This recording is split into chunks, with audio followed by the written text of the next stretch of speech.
Cash Color Camp is a high level of conversation. This episode is sponsored by Atlantis Clothing. Everything from our Atlantis Signature Collection to our Drug Lord Collection to our Return to Viper Collection are all available for purchase tonight. Stop by AtlantisClothing.com and shop today.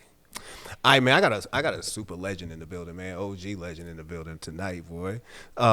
Without further ado, man, we gonna go ahead and just get into this, man. My man Curtis Snow with me, man. Y'all probably seen one of the movies at this point, but you about to see another one soon. So without further ado, like I say, my man Curtis. Kurt, what's up with you, man? Hey, what's going on, man? It's a pleasure, man, for me to be here. No doubt, man. My man pulled up in here, no face, no case tonight, man. Hey, man, I'm talking about, boy, I've been had a toothache, boy. I'm talking about, been killing me. I've been turning into a headache, to an earache. But, boy, I couldn't have missed this for nothing, man. My nigga. I appreciate that, man. You definitely thug it out, man. But y'all should know that if you ever seen Snow on the Bluff, the first one. My man definitely know how to thug things out. But before we even get into the first one, I want to get into the one you're working on right now. So is Snow on the Bluff 3 about to happen? Yes, indeed. Talk a little bit about that. We already wrote the book to it. We just waiting till the perfect time. We were going to wait till we bring the book and the movie at the same time. All right. And we were thinking about putting a little soundtrack to it. We're going all the way, man. You know what I mean? We're trying to get them a package deal that they can't refuse. Yeah, Man. man. You know what I'm saying? Yeah, man. You've had one of the most unusual trips to stardom that I could ever imagine. You know what I mean? Like matter of fact, when people was first telling me about, you got to see Snow on the Bluff, the way they hyped it up, I was like, it can't be that good. You know what I mean? Like the way people was talking about it. Yeah. First time I saw it, I could not see it. I used to go to sleep watching Snow on the Bluff. Like it was that lit, man. Talk to us about what it was like to go from a point where you was literally in the Bluff to now you on Netflix, you rubbing shoulders with people and saying networks and all that, man. What was that journey like? It almost looked like it happened overnight. But we had to put in so much work and been working for so many years, trying to just get our, you know what I mean? Yeah. And it seemed like it would never come. And when we let our guards down and just put something together, we ain't had that much focus on, because Snow on the Bluff was damn near a joke. You know what I mean? It was like damn near a joke that turned out to be something real. But we just were bullshitting with a camera. Yeah. And then we met some other people that like, man, put this with it, put that with it, and bam. We didn't even know what editing was. You dig what I'm saying? Straight up. Somebody told us, hey, we like, what is that? Like, well, y'all got to put the shit together in sequence or whatever. You know what I mean? And bam. Man, shit. Bro, shit. the part about y'all not editing makes so much sense when you actually watch Snow on the Bluff. Because you got people in Snow on the Bluff while you recording saying, hey, Kurt, put me in the film. Yeah. You got people literally saying it in the movie. Yeah. So that's crazy. So y'all was working on that forever before that actually happened. So when did it actually get into the hands of somebody who could actually make a move? Really, let me see. When it first really touched, because it had done been on the streets, bootleg underground ever since like '06, something like that. You dig what I'm saying? But it was like, it didn't get into them real hands until 2012. When it, hit Netflix. Yeah. That's when I said really got into some serious hands then. Yeah. But other than that, it just was floating around the world. You get it right here, you take it to this city. You like, well, y'all got to see this. They record it, they bootleg it, send it out there. You know what I mean? It got out there through word of mouth. That shit was a Jeezy tape back in the day. It was like Trap or Die. Straight up. That's crazy, man. But you eventually did get it on to Netflix, and it became like it just went crazy. You know what I mean? It just went crazy, bro. It was one of the longest running movies on Netflix in Netflix history. Straight up. It really gave Netflix a boost. Shit, nigga, what? You claim that. Claim that, because I think that's a fact. When I say I couldn't have been the only person who in 2 in the morning, like, I gotta watch Snow on the Bluff real quick. I wasn't going nowhere else on Netflix. We watched it over and over and over and over again. Did you ever watch it yourself on Netflix? You ever pull up Netflix and watch it on your own? I think I did one time. Just one time. That was at the beginning of everything. Yeah. When the bullshit came in the game, I never watched it again. Shit, talk about the bullshit, man. Because, when the film came out, there was a lot of questions about, one, whether or not Curtis Snow was even real. Two, who was putting on this film and who owned it. There was a whole lot of controversy over that. What was the bullshit scenario that was going on where, you know what I'm saying, eventually it was like who was owning this and who actually had who had ownership over what? It's just really, in a nutshell, some people got greedy, you know, before it was time to get greedy. And it kind of backfired on them. Yeah. Yep, because they was like, I ain't know that certain people had intentions from the jump street. Shit don't just happen. They be already intentions. Oh yeah, You know what I mean? yeah. And, you know, it seemed like once the money started getting, you know, people just go to, you know, getting greedy to themselves and they want it all. So then they want to claim that they own it, they wrote it, they directed it and all that, knowing damn well they ain't do none of this. So that would make the person who really did it stand up and say, hey, man, just tell you folk the truth. You did what I'm saying? Yeah. Yeah, and, you know, shit went crazy, but it was like, once the people seen what was going on and heard them people say their side and I said my side, they knew who was telling the truth. You did what I'm saying? Yeah. Yeah, I guess, you know, and after that though, we did get to a situation where you started working back on your own films, and we were supposed to see a Snow on the Bluff too. What's going on with what happened with that? That's once again I say some more bullshit. Okay, some people with the greed wanted to try to hurry up and come out with something real fast because Snow on the Bluff 1 still had the friction. Yeah, they trying to capitalize on that shit. Yeah, so they're gonna try to throw some old bullshit out there real fast that just say Snow on the Bluff 2, boom. Knowing motherfucker was gonna tune in just to see what was up. Yeah. Once you push that button, boom, money gone. It don't matter if it's some bullshit or whatever. Yeah. And that's the game they played to try to, you know, right quick, get up a real sack. And, you know, it kind of worked. But they fucked around and got sued, you know, by some of the same people who was already playing the Shade Tree game, which Snow on the Bluff 1. Did what I'm saying? Just got lucky. Yep. Yeah. It's almost like the music game, man. You know what I'm saying? Like when people lose their masters and all that, man. You think there's ever going to be a chance that you ever get back a hold of the original Snow on the Bluff and you could actually capitalize boy, it's on mine. yours? Oh, it's yours now? I own it, yeah. So it's just never seeing Netflix again? Nah, never. Damn, you gotta really, it's like that with Netflix? Boy, well, because I felt like if anybody was supposed to help me instead of trying to hurt it, was Netflix. You know what I mean? Out of everybody. Yeah. Yep. And it's just like the people who I trusted were the wrong motherfuckers. Yeah. Damn, man, I feel sorry for you because you talk about it happens to a lot to independent artists, but it really happened a lot to independent filmmakers. You know what I'm saying? Y'all come up with a lot of ideas, and before you know it, somebody with money and somebody with a connection. Now they want to, you know what I'm saying? Like you just mentioned. Yeah, they take something from you overnight. Yeah. And you got a lot of folk now, they ain't thinking of nothing. They going out stealing other folk ideas. Yeah. And they can make it happen with that money real fast. By the time you try to go to court and all this old shit and say but yours, it's over with. Bro, but it's not like, you know what, but you kept your feet moving. Like even how you here now, you seem to thug it out. Like oh yeah. Even at one point when I didn't think you was even an actor, I'm looking on what's my man show? Atlanta Avenue. I'm on Atlanta Avenue. I'm looking like there's motherfucking Curtis. Curtis keep his feet moving, man. Yeah. What's your motivation to keep moving? Because you know when a lot of people go through what you went through, they would have been called it quits. Say I ain't going back to none of this. I'm just gonna go back to my regular life. But you never did that. Like what made you keep going? It was a couple times where I wanted to say fuck it, but then I was like, I had too many people that really, really believed in it, and they were like, "But I'm telling you, something can work." And you know, and I done seen a whole lot of stories where you know, motherfucker like this here, from nothing to something. Yeah. You know what I'm saying? So I don't never doubted that it can't happen to me, but I know I just got to put that work in. And you know, a lot of people now, they ain't even putting that work in no more. It seems like this shit falling out the sky. Yes. You know what I mean? So, you know, I just felt like, man, if I just keep working, you know what I mean? I already knew it. If I got that close the first time, I know. You know what I mean? Yeah. Straight up. You know, I know Michael K. Williams was instrumental in bringing the first movie to life in a way.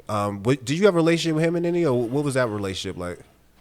The real truth with that movie out, it was like,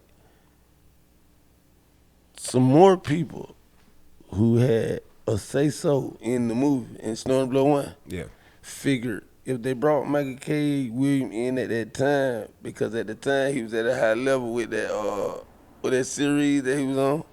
What, Broadway on? Now it might be Broadway Empire at this point. Nah, HBO? You the talking about first The one Wire? he ever did. The Wire. The Wire, Bim. yeah. So they figured, shit, let's bring him in, you know, because it seemed like his character similar to his character and try to just, you know, see what the movie, boom, it might get the movie some more morale, it might boost it. Yeah. And it didn't do nothing, what they thought they were going to do by bringing him, but he snatched the title right there of executive producer, and he ain't had nothing, absolutely nothing to do with making the movie, nothing to do with nothing. He just done that, you know what I mean, and got his name on a little level, and people really think that he an executive producer. Yeah, that's Hollywood, man. Damn, I hate to hear that because you know I was gonna ask. You know, he passed not too long ago. Yeah. How did his passing affect you? You know what I'm saying? Like he did still play a part. I guess he did play a part in the role of the history of Curtis Snow, the movie. You know what I'm saying? Like good or bad. Like how did you feel about his passing? I just was like, you know, I was sorry to hear, you know, about him passing. At the same time, I just had seen him though, and he was perfectly healthy. And then, you know, next day they said, I said, damn, what happened? Yeah.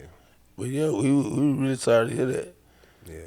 So let's get back to Snow on the Bluff 3, man. So it's based on the book? Mm-hmm. Okay.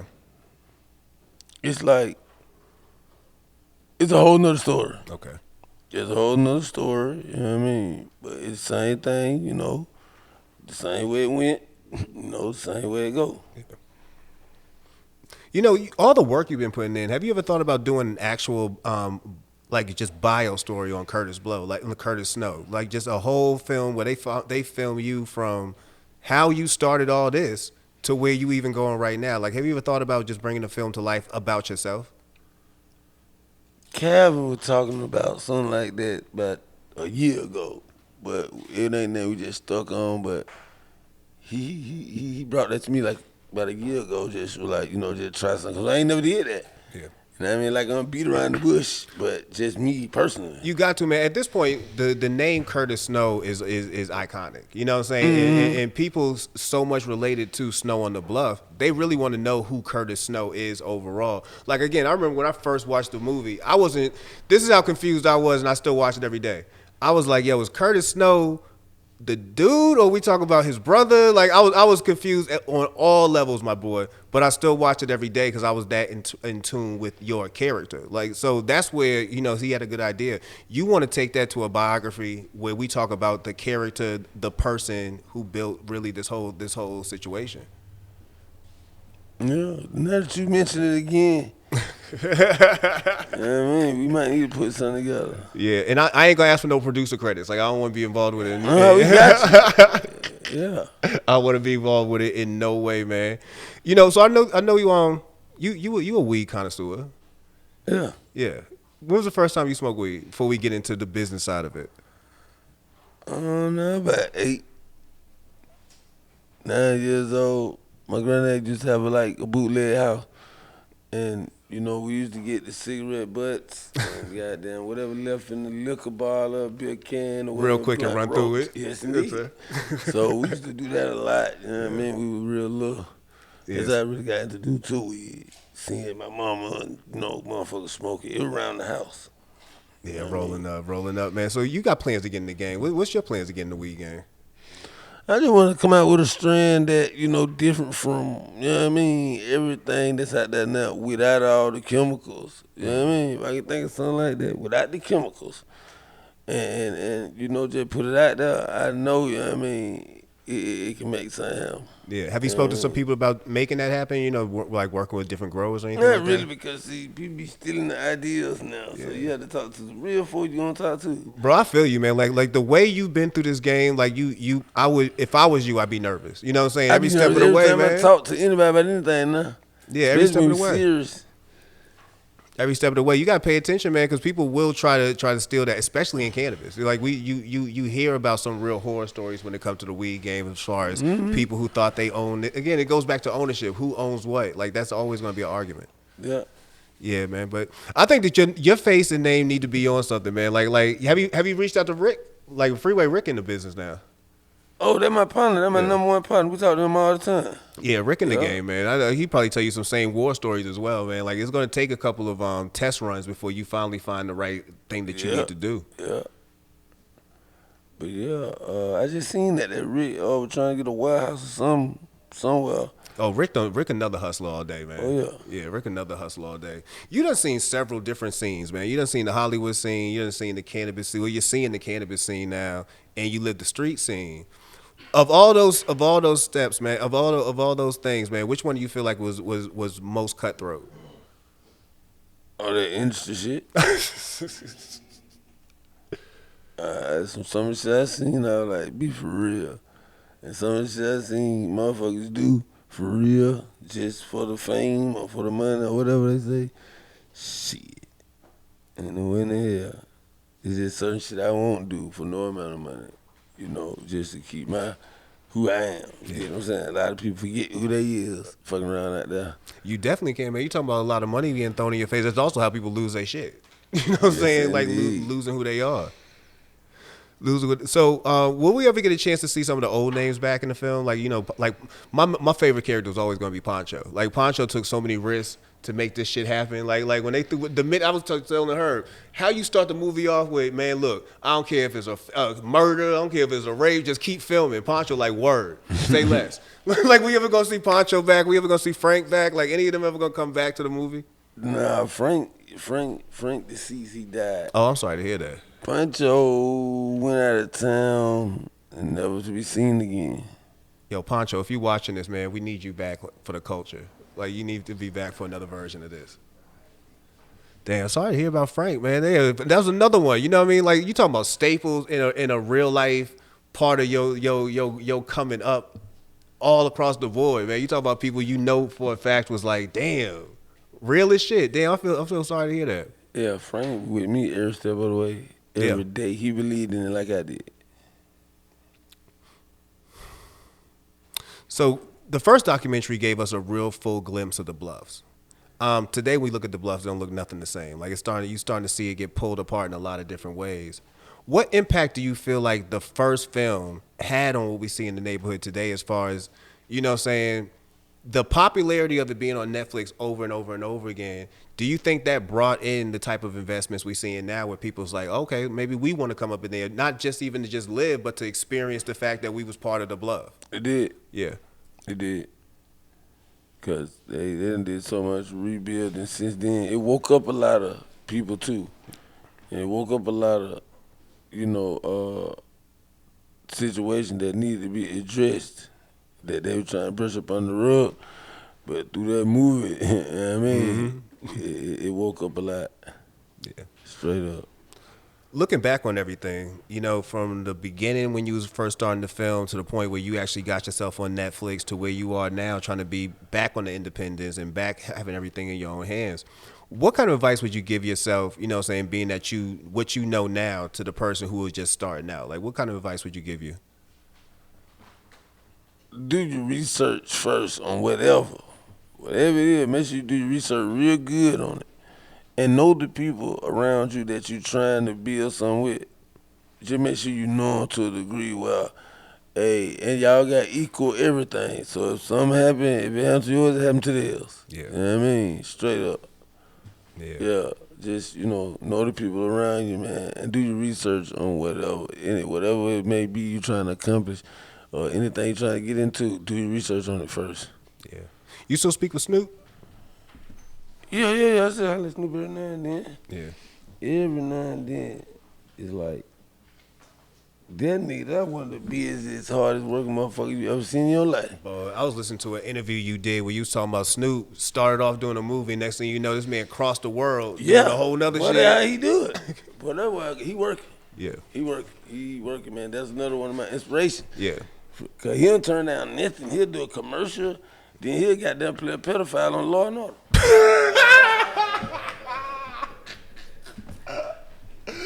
Oh man, so that's cool, man. And you know, I know also JT was part of your life as well. Is there ever going to be a chance we ever see you and JT on good terms? Period.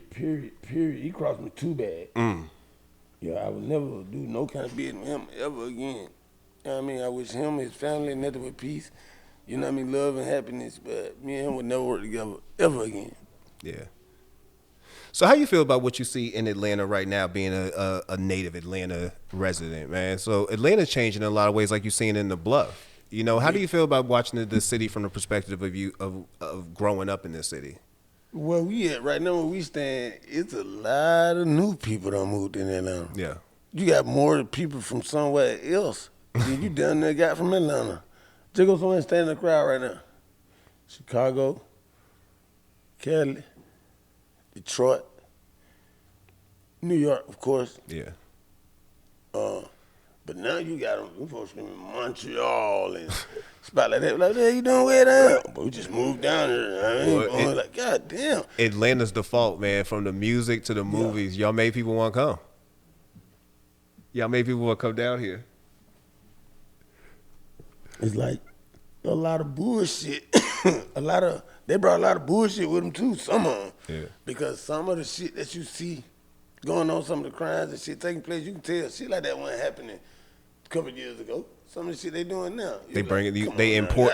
He said they importing the bullshit. Yeah, I'm going straight up, man. Some of the shit they doing now, you like, hell nah.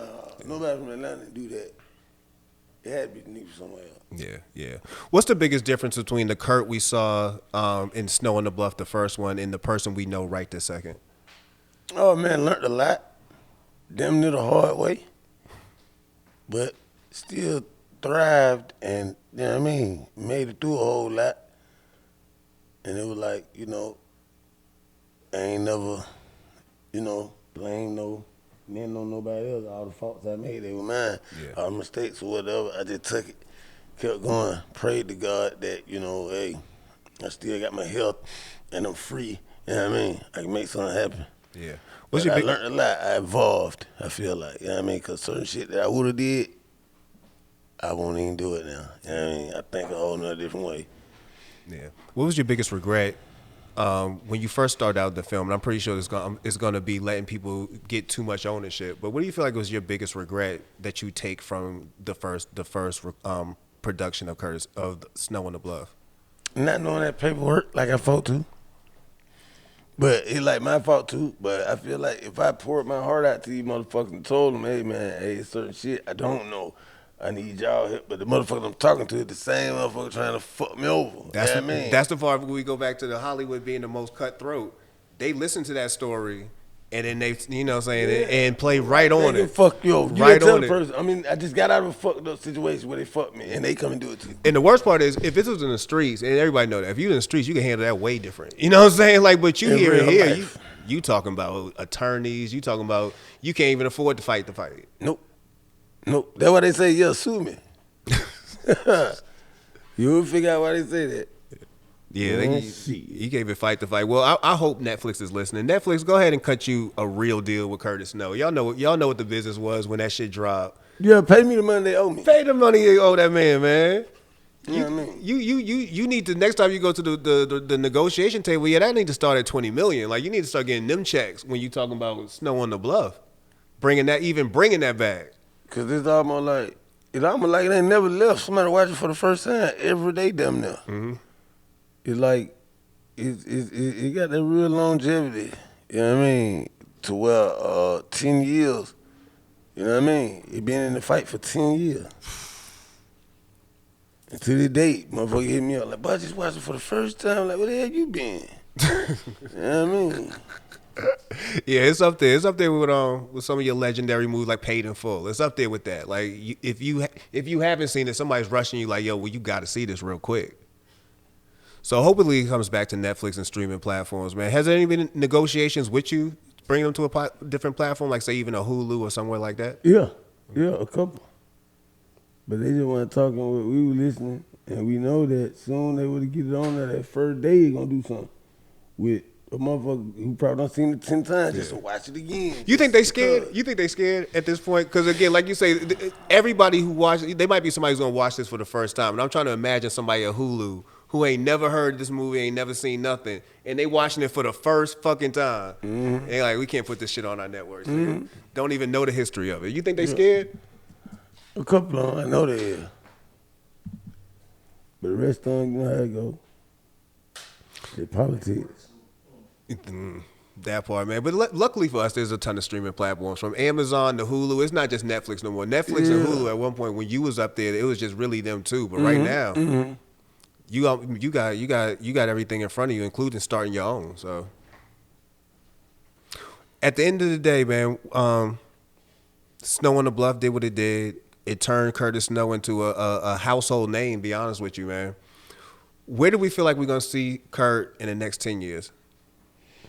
I'm gonna continue, doing what I do on my little level, putting something out every chance I get, just for my people, something to goddamn sell out the trunk if it don't make it nowhere. You know what I'm saying? But, shit, I got a lot of other little businesses, what I mean, that we were switching up into. And, we just trying to, keep our name out there, you know what I mean? Stay relevant in some kind of way. Because people get bored so fast nowadays, you forgot about it. But we just said it. There's no more just Netflix. There's plenty of platforms. So Yes, yeah, indeed. people spin around quick. Kurt, I appreciate you coming through, man. For people who do want to support, they want to get the book. They want to be first in line when Snow on the Bluff 3 drop. They want to know just what you doing every day, man. How can they connect with you? Oh, man, they can hit me at Real Curtis Snow 1 or at Curtis Edward Snow at gmail.com. You know what I mean? Check me out. We on Twitter, Facebook, Instagram, wherever you can goddamn be at, we there. You know what I mean? Yeah, the books. Are you selling them hand to hand? Oh, yeah. I'm at the trunk with them, but we got like one of them at Barnes & Noble. And the other one is online it's at our online store. What the name of the store, Kev? They get it from DM. Oh, yeah, just go to the DM.